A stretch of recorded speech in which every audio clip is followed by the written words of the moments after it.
श्री शिवाय नमस्तुभ्यम। दोस्तों, हर हर भोलेनाथ। दोस्तों, गुरुजी ने अपनी कथा में इतने अच्छे इतने सुंदर उपाय बताए हैं जिन्हें कर कर आप अपने घर की समस्याओं को दूर कर सकते हैं, अपने जीवन की समस्याओं को दूर कर सकते हैं। सबसे पहले तो मैं कहूँगी कि आप कमेंट्स में श्री शिवाय नमस्तुभ्यम, हर हर भोलेनाथ, जय महाकाल, जो भी आपको अच्छा लगता हो, भोलेनाथ का जयकारा लगाना ना भूलें। क्योंकि सिर्फ मन ही मन आप भोलेनाथ का जयकारा लगाते हैं तो आपके जीवन की समस्याएं दूर होने लगती हैं, नेगेटिविटी आपके से दूर भागने लगती है। दोस्तों, जैसे गुरुजी ने ही अपनी कथा में बताया था, जो शीतला सप्तमी के दिन होते हैं एकादशी तक, कहीं एकम पूजी जाती है, कहीं दूज पूजी जाती है, कहीं सप्तमी पूजी जाती है, कहीं अष्टमी पूजी जाती है। हर जगह हर प्रांत में अलग अलग तरीके से पूजन की जाती है। वैसे भी इस बार होली अलग अलग दिनों में ही मनाई गई है जगह जगह पर, स्थानों पर, और शीतला वासोड़ा भी बहुत जगह अलग अलग चल रहा है। किसी किसी ने सोमवार को मान्य कर लिया, किसी ने मंगलवार को आज के दिन मान्य किया है, और कई लोग कल भी मानेंगे। इस प्रकार एकादशी तक इसका महत्व होता है। यदि आप आज करते हैं तो भी ठीक है, कल करते हैं तो भी, कल कर लिया है तो भी श्रेष्ठ है, और यदि आप कल करेंगे तो भी ये दिन शीतला वासोड़ा के दिन ही माने जाते हैं। इसके लिए एक बहुत ही श्रेष्ठ उपाय बताने जा रही हूँ। आपने जब भी किया और नहीं भी आपका हो भी गया है तो भी आप यह उपाय कर सकते हैं एकादशी तक। एकादशी तक यह उपाय बिल्कुल मान्य है। आपको करना यह है कि जैसे जिसने शीतला वासोड़ा माना है और उसके घर में अवश्य कुछ ना कुछ ऐसी सामग्री तो बची ही होगी। जैसे आप पूड़ी बनाते होंगे, भजिए बनाते होंगे, मीठे भजिए, गुलगुले बनाते होंगे, जो भी आपके यहाँ थोड़ा सा बचा हुआ है, आज रात्रि में आपको यह उपाय करना है।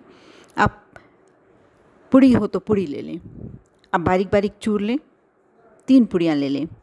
आपने गाय का अवश्य, गाय को तो दे ही दिया होगा, कुत्ते को भी दे दिया होगा, लेकिन कहते हैं जो शीतला वासोड़ा होता है उसमें से और दूसरे जानवरों के लिए, पक्षियों के लिए, छोटे मोटे कीट पतंगों के लिए भी भोज्य पदार्थ निकलना चाहिए, क्योंकि इससे हमारे घर की बहुत सारी समस्याएं दूर होती हैं। तो हुआ मछलियों को दाना डालने की बात। आपको दूसरा कार्य यह करना है, जो भी आपके यहाँ ठंडी पूड़ी बची हुई है, ठंडी रोटी, आपका यदि आपने ठंडा खाना पहले दिन बना लिया है और आपके यहाँ नहीं बचा है तो आप 11 तक, एकादशी तक, आप घर में जो भी ठंडी रोटी बचती है या आप ज़्यादा बना के रखें, उससे यह कार्य करें। आप एक ठंडी रोटी को अच्छी बारीक बारीक टुकड़ों में चूर लीजिए, उसमें थोड़ी सी शक्कर मिलाइए, थोड़ा सा 1 बूंद घी मिला लीजिए, उसको अच्छे हाथ से मिक्स करके आप ऐसे स्थान पर जाइए, यदि आपके घर के आसपास हो तो भी चलेगा, वृक्ष हो, वृक्ष नहीं भी हो तो थोड़ी सी काली चिड़िया निकलती दिखाई दे, उसके आसपास बाउंड्री कुछ भी ऐसा हो कि वहाँ कुत्ते नहीं आए। आप उसको थोड़ा सा कुरस लें, उस ज़मीन को थोड़ा सा खोद लें। खेत की ज़मीन है तो बहुत ही श्रेष्ठ है, वहाँ कुत्तों वगैरह का भी आने का नहीं होता है, क्योंकि ये आप चींटियों के भोजन की व्यवस्था कर रहे हैं। ये एक प्रकार का सबसे बड़ा अन्नदान होता है। जब आप चींटियों के भोजन की व्यवस्था करते हैं तो भोलेनाथ आपके भोजन की व्यवस्था अवश्य कर देते हैं। आपके जीवन के संकट, कैसे भी संकट हों, दूर होते चले जाते हैं।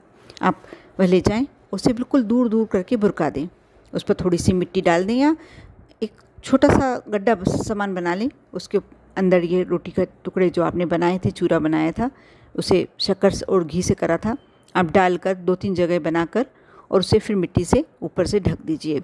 चाहे तो एक थोड़ा सा पत्थर भी रख सकते हैं, आप ईंटा का टुकड़ा या पत्थर रख दीजिए और घर आ जाइए।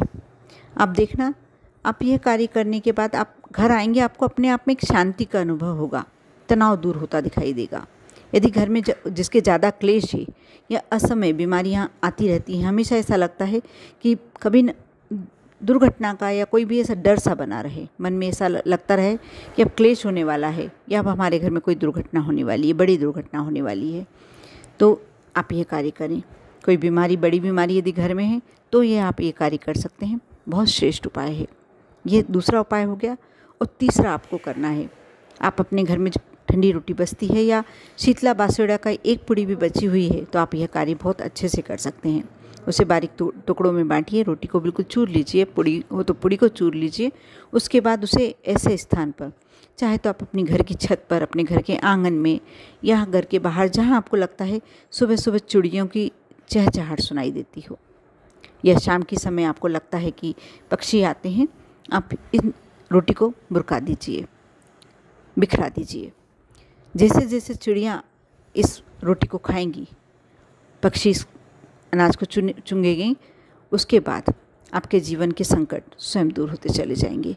ये 3 गुरुजी ने अपनी कथा में बहुत पहले बताया था कि जो चींटियों के खाने की व्यवस्था करता है, जो मछलियों के खाने की व्यवस्था करता है, या जो चिड़ियों की, पक्षियों के खाने की व्यवस्था करता है, प्रभु स्वयं उसके खाने की व्यवस्था करते हैं।